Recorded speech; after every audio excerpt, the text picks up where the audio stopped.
नमस्कार दोस्तों, आज के इस वीडियो में मैं आपको टेक्निकल एनालिसिस के बारे में डिटेल समझाने वाला हूँ। मतलब जिसने पहली बार टेक्निकल एनालिसिस का नाम सुना है वह भी अगर यह वीडियो देखता है तो उसे टेक्निकल एनालिसिस के बारे में A to Z पता चल जाएगा। टेक्निकल एनालिसिस के फायदे क्या है, टेक्निकल एनालिसिस के नुकसान क्या है, टेक्निकल एनालिसिस से हम क्या एक्सपेक्ट कर सकते हैं, पूरे डिटेल में मैं समझाने वाला हूँ। यह वीडियो देखने के बाद आपको टेक्निकल एनालिसिस के ऊपर दूसरा कोई भी वीडियो देखने की जरूरत नहीं है। इतने डिटेल में मैं यह वीडियो बनाने वाला हूँ। और सबसे जरूरी बात, टेक्निकल एनालिसिस के ऊपर आज से मैं नई सीरीज शुरू कर रहा हूँ। उस सीरीज में आपको टेक्निकल एनालिसिस का A to Z सिखाया जाएगा। अगर आपको सच में टेक्निकल एनालिसिस सीखना है तो इस सीरीज को जरूर फॉलो कीजिए। और आज के इस वीडियो में आपको इतना पता चल जाएगा कि टेक्निकल एनालिसिस आखिर होता क्या है, टेक्निकल एनालिसिस के फायदे नुकसान क्या है और टेक्निकल एनालिसिस से हम क्या एक्सपेक्ट कर सकते हैं। इतना सब आज के इस वीडियो को आपको सीखने को मिलेगा। तो चलिए आज के इस वीडियो की शुरुआत करते हैं। उससे पहले दोस्तों, अगर आप इस चैनल पर पहली बार आए हो तो मैं आपको बताना चाहूंगा कि मैं 1000 डेज की चैलेंज कर रहा हूँ, जहां पर मैं आपको जीरो से लेकर एक्सपर्ट लेवल तक शेयर मार्केट सिखाने वाला हूँ, वो भी आसान भाषा में। मेरे वीडियो 10 साल का बच्चा हो या 80 साल का बुजुर्ग हो, हर कोई समझ सकता है। इतनी आसान भाषा में मैं कॉन्सेप्ट को समझाता हूं। तो चलिए दोस्तों, इस वीडियो की शुरुआत करते हैं। शेयर मार्केट में पैसे कमाने के दो तरीके होते हैं या फिर दो टेक्निक्स होती है। सबसे पहला है फंडामेंटल एनालिसिस, दूसरा है टेक्निकल एनालिसिस। जितने भी नए लोग शेयर मार्केट में आते हैं उन्हें ऐसा लगता है कि फंडामेंटल एनालिसिस काफी मुश्किल होता है। फंडामेंटल एनालिसिस समझना सबके बस की बात नहीं होती है। फंडामेंटल एनालिसिस में balance sheet, P&L statement, company का मैनेजमेंट, कंपनी की growth, PE ratio, PS ratio, PB ratio, कई सारी चीजें देखनी पड़ती है। इसीलिए काफी सारे लोगों को लगता है फंडामेंटल एनालिसिस काफी ज्यादा मुश्किल होता है। इस वजह से लोग फंडामेंटल एनालिसिस से थोड़ी दूरी बनाए रखते हैं। और दूसरा पैसे कमाने का तरीका है शेयर मार्केट में, वो है टेक्निकल एनालिसिस। और टेक्निकल एनालिसिस को काफी सारे लोग ऐसा समझते हैं, टेक्निकल एनालिसिस काफी ज्यादा इजी है, सिर्फ चार्ट देखना है और चार्ट देखकर प्रिडिक्ट करना है प्राइस ऊपर जाएगी या नहीं। और लोगों को यह काफी ज्यादा अच्छा लगता है, बहुत ही इजी बात है, सिर्फ चार्ट देख के तो बताना है ऊपर जाने वाला है या नीचे जाने वाला है। इसमें ज्यादा दिमाग लगाने की तो जरूरत ही नहीं है। और जिस भी चीज में ज्यादा दिमाग लगाने की जरूरत नहीं होती है या फिर ज्यादा मेहनत करने की जरूरत नहीं होती है, वो चीज हमेशा लोगों को पसंद आती है। और इसी वजह से काफी सारे नए लोग टेक्निकल एनालिसिस की तरफ शिफ्ट हो जाते हैं। यह बेसिक रीजन हो गया। अगर आप भी टेक्निकल एनालिसिस सीखना चाहते हो या फिर ट्रेडिंग सीखना चाहते हो तो आप अपने मन से सवाल पूछो कि आप टेक्निकल एनालिसिस क्यों सीख रहे हो। तो आपका भी मन यही जवाब देगा कि टेक्निकल एनालिसिस इजी है, टेक्निकल एनालिसिस से जल्दी पैसे कमा सकते हैं, इसलिए मैं टेक्निकल एनालिसिस सीखकर ट्रेडिंग करने वाला हूं। ऐसा आपका भी जवाब होगा या फिर 90% लोगों का यही जवाब होता है। तो रियलिटी क्या है, टेक्निकल एनालिसिस क्या सच में इजी है? उससे पहले टेक्निकल एनालिसिस की डेफिनेशन या टेक्निकल एनालिसिस होता क्या है यह देखते हैं। दोस्तों, बहुत ही आसान भाषा में मैं आपको समझाऊं, टेक्निकल एनालिसिस का मतलब होता है चार्ट को देखकर पास्ट परफॉर्मेंस से फ्यूचर परफॉर्मेंस प्रिडिक्ट करना। मतलब चार्ट को देखकर फ्यूचर में इसकी प्राइस ऊपर जा सकती है या नीचे जा सकती है, इतना ही प्रिडिक्ट करना होता है टेक्निकल एनालिसिस। और इसमें हमें कई सारे टूल्स हेल्प करते हैं, जैसे कि support and resistance, chart patterns, candle stick and indicator. तो यह सब चार्ट रीड करने में हमें मदद करते हैं। तो टेक्निकल एनालिसिस का बहुत ही सिंपल भाषा में सरल मीनिंग बताऊं तो चार्ट को देखकर अगर आप फ्यूचर में प्राइस ऊपर जा सकती है या नीचे जा सकती है इतना प्रेडिक्ट करते हो तो आप टेक्निकल एनालिसिस सीख गए हो, ऐसा आप कह सकते हो।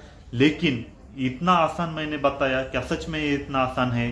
क्या सच में आप चार्ट देखकर प्राइस प्रेडिक्ट करना सीख जाओगे? लेकिन इसके लिए कम से कम 6 महीने से लेकर 2 साल की डीप स्टडी लगेगी। मतलब मैं जितनी आसानी से बता रहा हूं उतनी आसानी से आप चार्ट्स को पढ़ नहीं सकते हो शुरुआत में, धीरे धीरे आप पढ़ लोगे। लेकिन जो भी लोग शेयर मार्केट में टेक्निकल एनालिसिस की तरफ शिफ्ट हो जाते हैं वो इसी वजह से शिफ्ट हो जाते हैं कि फंडामेंटल एनालिसिस में तो कई सारी चीजें को देखना है, लेकिन टेक्निकल एनालिसिस में सिर्फ चार्ट को देखकर ही आप ट्रेडिंग कर सकते हो। और इसी वजह से लोग टेक्निकल एनालिसिस को पसंद करते हैं। तो मैंने टेक्निकल एनालिसिस का मीनिंग बहुत ही आसान भाषा में बताया है। इतनी आसान भाषा में आपको टेक्निकल एनालिसिस का मीनिंग कहीं पर भी नहीं मिलेगा। तो मैं उम्मीद करता हूँ टेक्निकल एनालिसिस क्या होता है यह आपकी समझ में आ गया होगा। तो चलिए अब टेक्निकल एनालिसिस से हमें क्या एक्सपेक्ट करना चाहिए वह समझाता हूँ। सबसे पहला पॉइंट है शॉर्ट टर्म मूवमेंट। अगर आप टेक्निकल एनालिसिस को देखकर कोई स्टॉक खरीदते हो तो आपको शॉर्ट टर्म के लिए ही लेना चाहिए। मतलब एक दिन से लेकर 2-4 हफ्तों तक, ज्यादा से ज्यादा 2-4 हफ्तों तक ही आपको स्टॉक खरीदना चाहिए। उससे ऊपर या उससे लंबे समय के लिए आप टेक्निकल एनालिसिस को देखकर स्टॉक खरीद नहीं सकते हो। अगर आप ऐसा करते हो तो आप गलती कर रहे हो, क्योंकि लंबे समय के लिए लॉन्ग टर्म में इन्वेस्टमेंट करना है तो आपको फंडामेंटल एनालिसिस को देखकर ही इन्वेस्टमेंट करनी चाहिए। टेक्निकल एनालिसिस सिर्फ आपको शॉर्ट टर्म के लिए ही एंट्री दिला सकता है, यह बात समझनी चाहिए। कई सारे लोग एंट्री तो टेक्निकल एनालिसिस देखकर करते हैं, अगर स्टॉक नीचे नीचे जा रहा होता है तो उसे होल्ड करते हैं, तो यह गलती आपको नहीं करनी है। दूसरी चीज है रिटर्न पर ट्रेड। अब शॉर्ट टर्म मूवमेंट में आपको रिटर्न भी शॉर्ट ही मिलेगा, मतलब कम मिलेगा। आप बहुत ज्यादा रिटर्न एक्सपेक्ट नहीं कर सकते हो। आप 2-3% या 2-4% के बीच में रिटर्न एक्सपेक्ट कर सकते हो। उससे ज्यादा रिटर्न आप टेक्निकल एनालिसिस को देखकर एक्सपेक्ट नहीं कर सकते हो। यह दूसरा पॉइंट हो गया। तीसरा पॉइंट है entry and exit. Technical analysis को देखकर आपको precisely entry and exit point मिल सकते हैं। टेक्निकल एनालिसिस इसके लिए बेस्ट जाना जाता है। मतलब आप एंट्री और एग्जिट के लिए टेक्निकल एनालिसिस का ज्यादा से ज्यादा उपयोग कर सकते हो। यानी अगर आप फंडामेंटल एनालिसिस करके भी स्टॉक खरीद रहे हो तो एंट्री एंड एग्जिट के लिए टेक्निकल एनालिसिस का यूज जरूर कर सकते हो। चौथा पॉइंट है अगर कोई ट्रेड आपके अगेंस्ट जा रहा है तो तुरंत निकलना है। अगर कोई आपने स्टॉक खरीदा और वह नीचे नीचे जा रहा है तो आपको उसे होल्ड नहीं करना है, क्योंकि आपने किस भरोसे से देखा है, टेक्निकल एनालिसिस के भरोसे से आपने स्टॉक खरीदा है। और टेक्निकल एनालिसिस क्या कहता है, कोई स्टॉक आप ज्यादा से ज्यादा 2 से 4 हफ्तों तक ही होल्ड कर सकते हो। अगर वह स्टॉक नीचे नीचे जा रहा है तो आपको तुरंत निकलना चाहिए, क्योंकि आपने अनलिमिटेड लॉस तो रखा नहीं होगा, स्टॉप लॉस लगा दिया होगा। अगर स्टॉप लॉस को हिट करता है तो आपको किसी भी कंडीशन में उस स्टॉक को कैरी ऑन नहीं करना है। और पांचवा और सबसे जरूरी पॉइंट है टेक्निकल एनालिसिस बहुत इजी है और हम आसानी से पैसा कमा सकते हो। दोस्तों टेक्निकल एनालिसिस भी इजी नहीं है। जैसा लोगों को बताया जाता है वैसा टेक्निकल एनालिसिस बहुत इजी नहीं है। सिर्फ आप चार्ट देखकर कोई स्टॉक खरीद रहे हो और आप उससे लगातार प्रॉफिट कर रहे हो, ऐसा नहीं हो सकता। अगर ऐसा होता तो काफी सारे लोग सब कुछ छोड़कर ट्रेडिंग ही कर रहे होते, या फिर टेक्निकल एनालिसिस की पढ़ाई कर शेयर मार्केट में जितना चाहे मर्जी पैसे कमा लेते, लेकिन ऐसा नहीं है। टेक्निकल एनालिसिस आपको लगता है इजी है क्योंकि दिमाग को ज्यादा स्ट्रेस देने की जरूरत नहीं पड़ती है, सिर्फ आपको चार्ट देखना होता है, इसीलिए आपको लगता है इजी है। लेकिन सच में उस लेवल तक पहुंचने के लिए आपको 6 महीने से लेकर कम से कम 1 या 2 साल देने पड़ते हैं, तब जाके आप वह स्किल सीख सकते हो, तब जाके आप टेक्निकल एनालिसिस इजी है ऐसा कह सकते हो। लेकिन जिसने कल ही टेक्निकल एनालिसिस का नाम सुना था, आज यह वीडियो देख रहा है और तुरंत ही कल स्टॉक खरीदने चला गया, तो उसके लिए टेक्निकल एनालिसिस इजी नहीं है, वह समझ नहीं सकता है। इतना आपको खुद समझना चाहिए। टेक्निकल एनालिसिस इजी है लेकिन सिंपल नहीं है ऐसा आप कह सकते हो। तो अगर आप इन 5 पॉइंट्स को ध्यान में रखते हो तो ये टेक्निकल एनालिसिस से आप अच्छा खासा अर्न कर सकते हो और टेक्निकल एनालिसिस अच्छे खासे तरीके से समझ सकते हो। क्योंकि अगर आपके एक्सपेक्टेशन इतने ही है तो टेक्निकल एनालिसिस इन एक्सपेक्टेशन को फुलफिल करता है, आप ऐसा कह सकते हो। तो अब हम टेक्निकल एनालिसिस किस एजम्पशन पर बना है यह समझते हैं। टेक्निकल एनालिसिस बेसिकली 3 एजम्पशन पर बना है। सबसे पहला एजम्पशन है हिस्ट्री रिपीट इटसेल्फ। मतलब चार्ट्स ने पास्ट में जैसा बिहेवियर किया है, अगर वही पैटर्न आगे भी बनता है चार्ट में तो हम ऐसी उम्मीद करते हैं कि आगे भी वैसा ही परफॉर्म करेगा। एग्जाम्पल के लिए अगर आप कोई चार्ट देख रहे हो और उसमें बुलिश माराबुजो कैंडल बनी है और वहां से वो चार्ट ऊपर गया है और आगे भी बुलिश माराबुजो कैंडल बनती है, तो वहां से भी वह चार्ट या फिर वह स्टॉक ऊपर जा सकता है, ऐसा आप प्रिडिक्ट कर सकते हो। और यही फर्स्ट एजम्पशन है जिसके बेसिस पर टेक्निकल एनालिसिस बना हुआ है।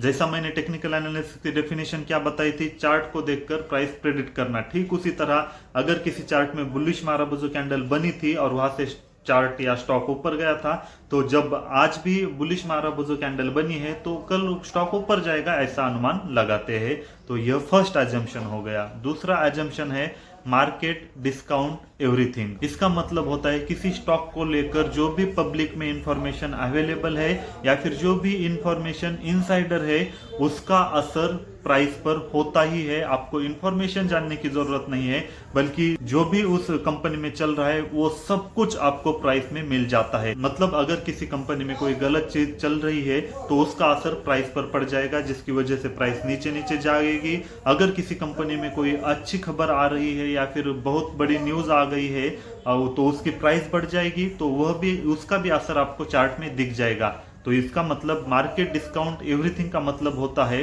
क्या हो रहा है इससे आपको कोई फर्क नहीं पड़ेगा। सिर्फ आपको ये देखना है कि जो हो रहा है उससे प्राइस कैसे रिएक्ट कर रही है, चार्ट कैसे बन रहे हैं, प्राइस ऊपर जा रही है या नहीं, इसको ही देखकर टेक्निकल एनालिसिस में प्रेडिक्शन किया जाता है। तो यह हो गया सेकंड पॉइंट। मतलब बहुत आसान भाषा में मार्केट डिस्काउंट एवरीथिंग का मतलब होता है जो कुछ चल रहा है वो ऑलरेडी प्राइस में दिखाई देता है। तीसरा एजम्पशन है प्राइस मूव्स इन ट्रेंड।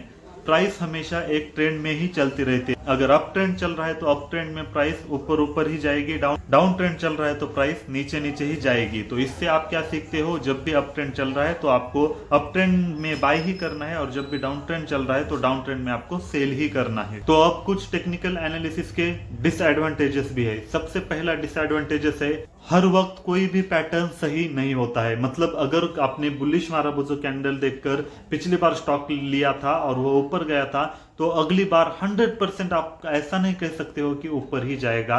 कभी कभी बुलिश माराबूजो कैंडल बनने के बाद भी मार्केट नीचे जा सकता है। तो मतलब टेक्निकल एनालिसिस से आप 100% कंफर्म नहीं कह सकते हो। यह फर्स्ट निगेटिव पॉइंट है। सेकंड निगेटिव पॉइंट है टेक्निकल एनालिसिस को देखकर आप लंबे समय के लिए स्टॉक नहीं खरीद सकते हो, क्योंकि टेक्निकल एनालिसिस से खरीदा हुआ स्टॉक ज्यादा से ज्यादा 4 हफ्तों तक ही होल्ड करना चाहिए। 4 हफ्ते भी ज्यादा हो गए, 2 हफ्तों तक ही होल्ड करना चाहिए। उससे ज्यादा अगर आप होल्ड करते हो तो यकीनन आपका सेटअप गलत है या फिर आपका एनालिसिस गलत हुआ है, आप ऐसा कह सकते हो। ज्यादा लंबे समय के लिए आप टेक्निकल एनालिसिस को देखकर स्टॉक नहीं खरीद सकते हो। तीसरा पॉइंट है टेक्निकल एनालिसिस को देखकर आपको कोई स्टॉक अंडर वैल्यूड है या ओवर वैल्यूड है यह भी समझ में नहीं आता है।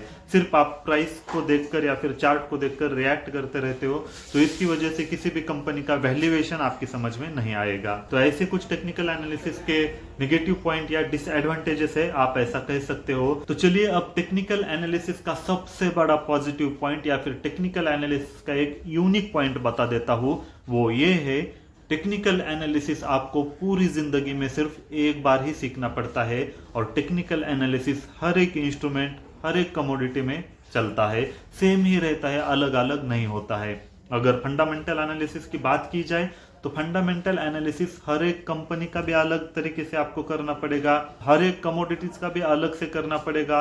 मतलब फंडामेंटल एनालिसिस हर किसी का अलग अलग होता है, लेकिन टेक्निकल एनालिसिस हर एक मार्केट हर एक कमोडिटीज का सेम ही रहता है। टेक्निकल एनालिसिस कभी भी नहीं बदलता है। इसलिए टेक्निकल एनालिसिस का सबसे बड़ा पॉजिटिव पॉइंट यही है कि टेक्निकल एनालिसिस सिर्फ आपको एक बार सीखना है, और एक बार सीख गए तो वही टेक्निकल एनालिसिस उसी तरीके से आप हर जगह अप्लाई कर सकते हो। तो ओवरऑल इन जनरल में मैंने सब कुछ टेक्निकल एनालिसिस के बारे में बता दिया, और टेक्निकल एनालिसिस में हेल्प करने वाले कई सारे टूल्स होते हैं, जैसे indicator, support and resistance, candle stick, अलग अलग पैटर्न, वो सब हम धीरे धीरे देखने वाले। जैसा मैंने वीडियो की शुरुआत में ही कहा है, टेक्निकल एनालिसिस के ऊपर मैं डेडिकेटेड 50 से 60 वीडियो बनाने वाला हूँ। इतने वीडियो अगर आप मेरे देखते हो तो टेक्निकल एनालिसिस का कोई बुक या कोई वीडियो देखने की आपको जरूरत नहीं पड़ने वाली है। इतने डिटेल में स्टडी करके मैं वीडियो बनाने वाला हूँ। तो अगर आपको सच में टेक्निकल एनालिसिस सीखना है तो टेक्निकल एनालिसिस की प्लेलिस्ट को सीरियसली फॉलो कीजिए। आज के इस वीडियो में मैंने आपको सिर्फ टेक्निकल एनालिसिस क्या होता है, टेक्निकल एनालिसिस से हमें क्या एक्सपेक्ट करना चाहिए, टेक्निकल एनालिसिस किस एजम्पशंस पर बना है, डिसएडवांटेजेस क्या है और सबसे बड़ा पॉजिटिव पॉइंट क्या है, इतना बताया है। धीरे धीरे हम आगे हर एक बात को डिटेल में समझने वाले हुए। आई होप दोस्तों आपको ये वीडियो काफ़ी ज़्यादा पसंद आ गया होगा। अगर आपको ये वीडियो पसंद आया तो इस वीडियो को लाइक कीजिए, हमारे इस चैनल को सब्सक्राइब कीजिए। मिलते हैं अगले वीडियो में।